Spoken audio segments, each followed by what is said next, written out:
దగ్గర దొరుకునో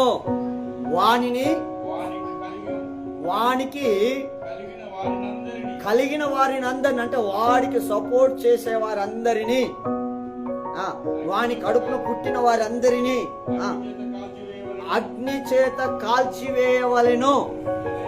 ఎలయనగా వాడు యెహోవా నిబంధనను మీరి ఇశ్రాయేలులో దుష్కార్యము చేసిన వాడు అనెను.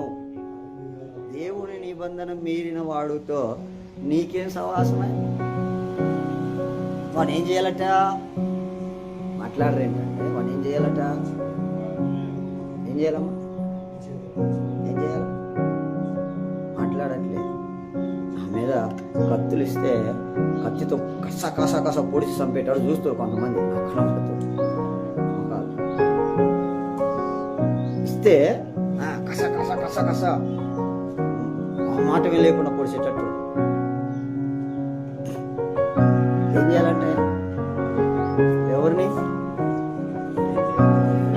యెహోవా నిబంధన ఎవరైతే మీరుతారో వారు దేవుని చేత పట్టబడేంత వరకు ఒప్పుకోకుండా ఎవరైతే ఉంటారో వారిని ఏం చేయాలట మీరు? ఎందుకు? మీ వలన సంఘానికి శాపం వస్తుంది కనుక. మీ వలన సంఘానికి మంచివాడు శాపగ్రస్తుడు అవుతున్నాడు కనుక. మరి మంచివాడివైన నువ్వు నేనెందుకు ఆశీర్వదించబడట్లేదంటే ఇందుకే నువ్వు ఆశీర్వదించబడట్లా. హలో ఏ బాబు, ఎందుకు ఆశీర్వదించబడట్లేదు? ఎందుకు మంచివాడి కష్టాలు వస్తుంది?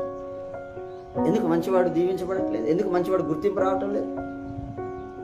లోకంలో ఉన్నవాడు అక్రమంగా సొమ్ము చేసుకుంటున్నాడు.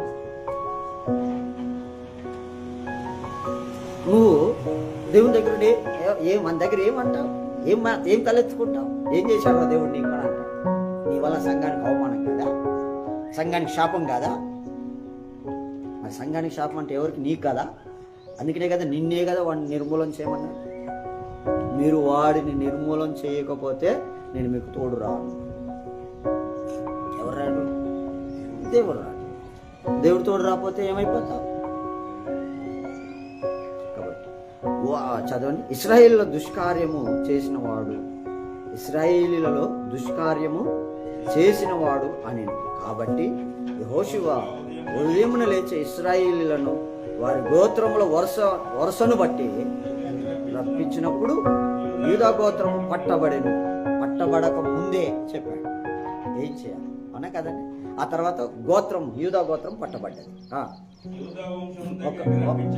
ఒక నిమిషం. యూదా గోత్రం